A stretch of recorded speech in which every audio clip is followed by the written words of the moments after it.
જણાવશો શું ફિલ્મનો વિષય છે અને કઈ રીતે? આ પિક્ચર એક કલ્ચર આપણા ઇન્ડિયાનું મેસેજ આપે છે ઇન્ડિયામાં, કે આ પિક્ચરમાં કોઈ વાયલન્સ નથી, કોઈ ઇટ્સ એ ફેમિલી એન્ટરટેનમેન્ટ। આ પિક્ચરમાં એવી રીતે છે, અહીંયાથી ઇન્ડિયન છોકરાઓ બહાર ચાલ્યા જાય છે જે ભણવા ને પેલા આ રીતે, અને પછી પાછા નથી આવતા। ઓલવેઝ ત્યાં જેટલા NRI ને બધા રહે છે એ બધાના એવું ઈચ્છા હોય છે કે એમની છોકરીઓ ઇન્ડિયામાં આવે, અહીંનું કલ્ચર જોઈએ, અને પછી ભલે ત્યાં એસ્ટાબ્લિશ થાય પણ અહીંયાનું ઇન્ડિયાનું કલ્ચર લઈને જાય, જે વર્લ્ડમાં પેલું થાય। એટલા માટે આ પિક્ચર અમે બનાવેલું છે। આ પિક્ચરમાં જે મેઇન કિરદાર છે એક હિરોઈન છે, જે ત્યાં આગળ અહીંયાથી ગયેલા એક બહુ મોટા વેપારી બની જાય છે ત્યાં US માં, અને એમની છોકરી છે એ વારસદાર છે। એ વારસદારને એના બાપાને એમ હોય છે કે ભાઈ, એના પપ્પાને એમ હોય છે કે અહીંયા આગળ આવી અને મારી છોકરી ઇન્ડિયન છોકરાને પણ, જનરલી બધા NRI માતા પિતાને એ હોય છે કે પોતાના છોકરાઓ ઇન્ડિયન કલ્ચરને એડોપ્ટ કરે। એની માટે આ સંદેશ સાથે આ પિક્ચર બનાવવામાં આવ્યું છે, અને એ છોકરી અહીંયા આવે છે, પછી છોકરાઓ જોવે છે, અને લાસ્ટમાં એને ઇન્ડિયન કલ્ચર સારું લાગવા માંડે છે। પહેલાં એને ઇન્ડિયન કલ્ચરમાં ઇન્ટરેસ્ટ નથી હોતો, પણ લાસ્ટમાં એ ઇન્ડિયન કલ્ચરને સારું લાગવા માંડે છે। આ જ એક સંદેશ છે। વિપુલભાઈ, જેમ કે બનાવ છે, અમે જેમને પ્રોમો મોકલ્યા છે એમનો અમને ફોન આવ્યો છે કે આ પિક્ચર જોઈને અમને બહુ પસંદ આવ્યું છે, જે અમારા છોકરાઓને અમે ત્યાં અમેરિકામાં કે લંડનમાં સંસ્કાર નથી આપી શકતા, તે આ પિક્ચર થકી એમને જોવા મળશે અને સંદેશ મળશે। અને અમે ઈચ્છીએ છીએ કે આ પિક્ચર લોકોને દિલની અંદર સુધી ટચ કરી શકશે। આ પિક્ચર ખાસ તો અત્યારે આપણે યંગસ્ટર્સને બનાવવામાં આવ્યું છે કે જે ફોરેન જતા રહે છે અને અહીં નથી આવતા। આ પહેલાં પણ આ સબ્જેક્ટ પર અનેક પિક્ચરો આવ્યા છે, તો આ પછી ભવિષ્યમાં અમે આવા જ ઇન્ડિયન કલ્ચરને પ્રમોટ કરવા માટે અને વુમન ઓરિએન્ટેડ પિક્ચર બનાવવા માંગીએ। હમણાં જે રીતે એક યંગસ્ટર છોકરીને લઈને જ બનાવવામાં આવેલું છે, અને મારા હિસાબે આ યંગસ્ટરને ટચ કરી જશે એવું પિક્ચર છે। અને મારા હિસાબે તો નારી પ્રધાન કરતાં બંને ઇક્વાલિટી હોવી જોઈએ એવી રીતે હું માનું છું। અને નો ડાઉટ આ પિક્ચરમાં જે મેઇન કિરદાર છે એ નારી જ છે, એટલે એક યંગસ્ટર છોકરી છે। આજના જે ફિલ્મનો ટ્રેન્ડ હોય છે, ખાસ કરીને ગુજરાતી ફિલ્મનું બજેટ હમણાં છેલ્લા ઘણા વખતથી અમે લોકો કોઈ વાયોલન્સ કે કોઈ પણ વાયોલન્સ કે એવી પિક્ચરો નથી બનાવવા માગતા। અત્યારના એવો કોઈ ઈરાદો નથી।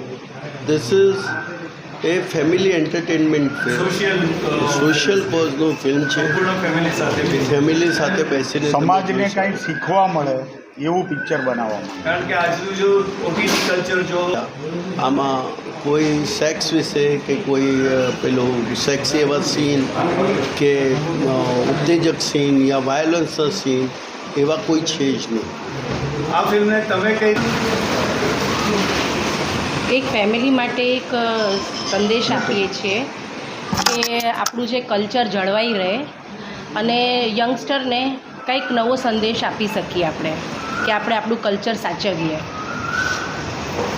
તમારે આ ફિલ્મ સોશિયલ મેસેજ આપી છે કે આવર કલ્ચર ઇઝ વેરી વેલ્યુએબલ, અને બધા યંગસ્ટર એને અપનાવે, એને ફોલો કરે, એ જ અમારી ઈચ્છા છે। And I would request everyone કે પ્લીઝ યંગસ્ટર્સ અને with their family please see the picture, promote the picture and like the picture. અમે આ પિક્ચર સબસિડી કે એ રીતે બનાવ્યું નથી, એક ઇન્ડિયન કલ્ચરના હિસાબે બનાવેલું છે।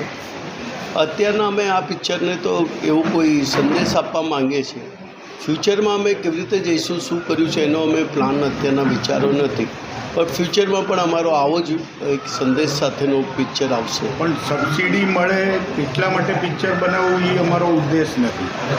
આપણું શૂટિંગ મોસ્ટલી ક્યાં ક્યાં થશે? જો હવે નવો સબ્જેક્ટ છે કે તમે સોશિયલ સબ્જેક્ટ પર જ જઈ રહ્યા છો, તો શૂટિંગ ક્યાં ક્યાં કરવાની ઈચ્છા છે અને આ ફિલ્મનું શૂટિંગ ક્યાં ક્યાં થયું? મોસ્ટલી ઇન્ડિયન આપણે જે લોકો ત્યાં જાય છે બહાર, એ બધા સબસિડી લેવાને એવી રીતે જતા હોય છે. અમારો વિચાર ઇન્ડિયાને પ્રમોટ કરવાનો છે. તો અમારા બધા એ એરિયા જે હશે, ઇન્ડિયામાં પણ બધી જ ચીજો છે. તમે કોઈ લોકો જાપાન જાય છે ફોર ફ્લાવરો જોવા કે પેલું જોવા, બીચ જોવા, તો આપણા ઇન્ડિયામાં લક્ષદ્વીપ પણ સેમ ટાઈપના બીચો છે, આંદામાન નિકોબાર પણ સેમ ટાઈપના બીચો છે. તો આપણે ઇન્ડિયન ટુરિસ્ટને પ્રમોટ, ઇન્ડિયન ટુરિઝમ પ્રમોટ કરવા માટે કે ઇન્ડિયામાં જ કોઈ શૂટિંગો કરીશું. આ પિક્ચરમાં પણ તો ખાલી ગુજરાતી કલ્ચર બનાવેલું છે અને ગુજરાતી કલ્ચર બતાવવા માટે આ પિક્ચરને અત્યારના પ્રમોટ પણ. ભવિષ્યમાં પણ અમારો એવો જ વિચાર છે ઇન્ડિયાને કઈ રીતે ફાયદો થાય.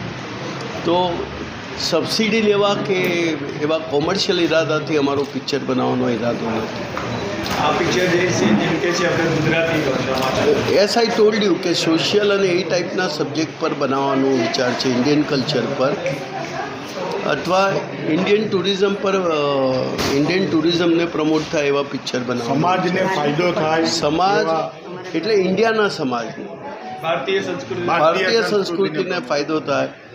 આપણા ઇન્ડિયામાં બધી જ ચીજો છે જે ફોરેન આપણે જઈએ છીએ જોવા માટે, તો આપણા ઇન્ડિયામાં પણ બધી જ ચીજો છે. બીચ છે, પર્વત છે, ઠંડી છે, ગરમી છે, બધી ટાઈપનું ભગવાને આપણને આપેલું છે.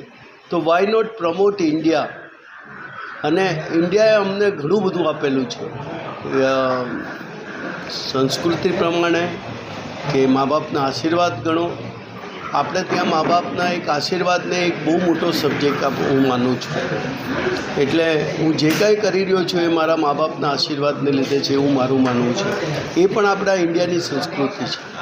તો મારું એક ડેફિનેટલી વિચાર છે કે ઇન્ડિયાના મધર એન્ડ ફાધર પર એક પિક્ચર બનાવું એવી મારી ઈચ્છા છે, પણ which I will take up the subject next in my next film. જેમ કે હમણાં તમે મા બાપ ઉપર ફિલ્મ બનાવવાની વાત કરી, તો હમણાં છેલ્લામાં હજુ એટલું બધું મેં ડીપ નોલેજ નથી લીધું. 5 સબ્જેક્ટમાં હું તમને 2-3 એક્ઝામ્પલ આપી દઉં છું. એ એક્ઝામ્પલ મારો પિક્ચર બનાવવાનો વિચાર છે. એક બીજાનું છે. આવી રીતે 2-4 જણાના મને એક્ઝામ્પલ છે. એના સબ્જેક્ટ પર હું સ્ટડી કરીશ, એના પછી એવા સબ્જેક્ટ પર હું બનાવીશ. આ ફિલ્મ ક્યાં ક્યાં રિલીઝ થશે? અત્યારના મુંબઈ અને ઓલ ગુજરાત, અમદાવાદ, સુરત, બરોડા, રાજકોટ, ભાવનગર, જુનાગઢ બધે એક સાથે રિલીઝ થશે. આઉટ ઓફ ઇન્ડિયામાં રિલીઝ? આઉટ ઓફ ઇન્ડિયામાં ન્યૂ જર્સી, લંડન. કારણ કે એનઆરઆઈ દુલ્હનની વાત છે. હા, ચોક્કસ. આપ અમારા જે વાચકો તેમજ જે પ્રેક્ષકો છે તે માટે કોઈ સંદેશો આપશે? આ પિક્ચર જો તમને ઓટોમેટિક સંદેશ મળશે તમારા જો. ચોક્કસ આ પિક્ચર જોજો અને અમને તમારું ફીડબેક આપજો. Thank you very much. Thank you. આભાર. ફિલ્મ એટલે હું સાચું કહું તો અત્યારે ટ્રેન્ડ જે ચાલી રહ્યો છે એમાં એક ખૂબ સુંદર સબ્જેક્ટિવ ફિલ્મ, અને ખરેખર તમે સહપરિવાર બેસીને જોઈ શકો છો, જેમાંથી કંઈ શીખવા મળશે તમને લોકોને. વધારે હું કહી નથી શકતો કારણ કે એ ફિલ્મ જોવાની મજા મળી જશે. I am playing a very major role. હું લીધો નથી ફિલ્મનો, પણ I am playing a major role અને જોવાની ખૂબ મજા આવશે.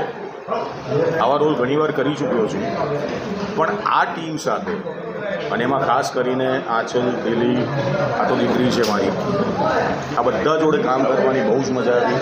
ભરતભાઈ આટલો મહેનતુ માણસ અને પ્રોડ્યુસર્સ, હું તો ઈચ્છું કે દરેક ફિલ્મવાળાને આવા પ્રોડ્યુસર મળે. માઇન્ડ બ્લોઈંગ સુંદર ફિલ્મ બની છે અને ખરેખર જોવાની બહુ મજા આવશે. આ ફિલ્મમાં તમારો રોલ? એનઆરઆઈ દુલ્હન, અને મારો રોલ છે એનઆરઆઈ દુલ્હન, ટાઇટલ રોલ એનઆરઆઈ દુલ્હન. અને હવે કેટલું બોલાય કેટલું નહીં એ તો ખબર નથી, કેટલું આપણે બોલી શકીએ, પણ એક એનઆરઆઈ છોકરીની વાત છે જે તમને ખબર પડે છે.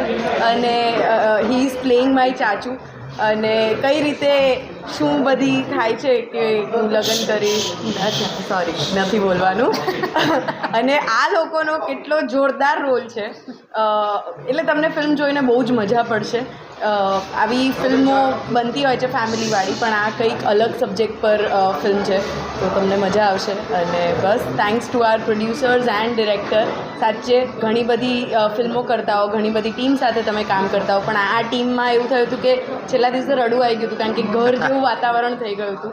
અને આ ફેમિલી મેમ્બર્સ હું એમને મારા કો એક્ટર્સ નહીં કહું, અને બહુ જ શીખવા મળ્યું છે આ લોકોથી. So I am thankful to all of them.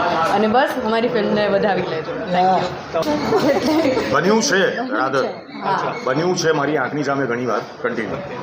અને મારો રોલ આમાં કોમેડી છે, જે હું કરતી હોઉં છું નેચરલી મારા વિડીયોઝમાં ને એમાં, પણ મૂવીઝમાં નથી કરી. તો આ મારી પહેલી મૂવી હશે જેમાં હું કોમેડી રોલ કરી રહી છું. દિલીપભાઈ, આ તમે જે આખી સ્ટોરી લખી અથવા કથાને લખી, આ બીજ તમારી પાસે ક્યાંથી એટલે રોપાયું અને કઈ રીતે? કથા બીજ તો ભરત મહેતાનું છે, સ્ક્રીન પ્લે અને ડાયલોગ્સ મેં કર્યા છે, અને ગીતો એકાદ ગીત પણ મેં લખ્યું છે એની અંદર. પણ મને આ ફિલ્મની વાત નીકળે તો મને એક્ટર દિલીપ રાવલને આ ફિલ્મમાં વધારે મજા આવી એવું હું કહીશ. ધ વે ધર્મેશ વ્યાસે કહ્યું, આંચલે કહ્યું એ પ્રમાણે આ ફિલ્મની જર્ની બહુ અમારા માટે મજેદાર હતી. એટલે process of the film shooting દરમિયાન અમારા માટે એક દિવસ પિકનિક સમાન હતો. અને ગ્રીવા કંસારાએ જેમ કહ્યું, એટલે ધર્મેશભાઈ કહ્યું કે મારી દીકરી છે, તો એ મારી વાઈફનો રોલ કરતી હતી. એ તું મારો જવાઈ એટલે આ મારા સસરો આ છે ને શબ્દો બહુ પકડી લે છે. પણ ધુરંધર જેવી ફિલ્મના જમાનામાં અદ્ભુત ફિલ્મ છે. પણ ગુજરાતી ફિલ્મને તમે સૌ ગુજરાતી ભાષાને પ્રેમ કરનારા અને ચાહનારા લોકોને હું અપીલ કરું છું કે આ એક ફીલ ગુડ ફિલ્મ છે. તમે તમારી આખી ફેમિલી સાથે બેસીને જોઈ શકો, અને ડેફિનેટલી તમને એન્ટરટેનમેન્ટની સાથે ખૂબ મજા આવશે. અને ધર્મેશભાઈએ કહ્યું એ પ્રમાણે તમે કંઈક લઈને ઘરે જશો એ વાતની ખાતરી આપે છે ફિલ્મ NRI દુલ્હન. ધર્મેશભાઈ, એક છે દર્શકો 40 વર્ષ થયા લાઈનમાં, અત્યાર સુધી જે પ્રેમ આપ્યો છે અને જે પ્રમાણે અત્યારે આપણી ગુજરાતી ફિલ્મ ઇન્ડસ્ટ્રી ગ્રો થઈ રહી છે, તો બિંગ અ ગુજરાતી આપણા બધાની એક જવાબદારી બને છે અને ડ્યુટી છે કે અમને બધાને પ્રોત્સાહન આપો, આશીર્વાદ આપો, જેથી અમે સારું કામ કરતા રહીએ અને સારા સારા સબ્જેક્ટને સારી ફિલ્મો લાવતા રહીએ. Thank you. God bless. Thank you. જોતા રહેજો ફિલ્મ NRI દુલ્હન.